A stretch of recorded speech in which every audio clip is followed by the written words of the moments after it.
সন্ধ্যায় লাইভ করে মানে আনফরচুনেট আমি বুঝি না কেমনি তারা পারে যে মানে ৩-৪ বার লাইভ করা।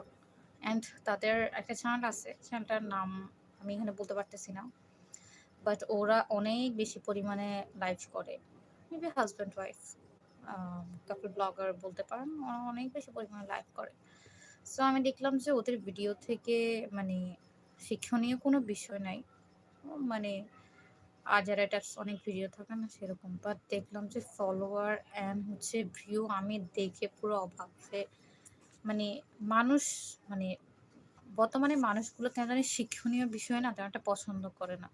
যেগুলো হচ্ছে কোনো কাজের না, কোনো কিছুই আসবে না। তারা ওগুলোই বেশি দেখে। অ্যান্ড ওদের ভিডিওতে সত্যি বলতে আমি শিক্ষণীয় কোনো বিষয় পাই না। ইভেন কি ওরা যে লাইভ করে সেটাও মানে হচ্ছে যে মানে লাইভে এমন কথা বলে যেটা হচ্ছে বলা উচিত না। বাট তাদের ভিউ এত পরিমাণ মানে আমি মাঝে মধ্যে দেখে অবাক হই যে এত পরিমাণ ভিউ কেমনে হয়?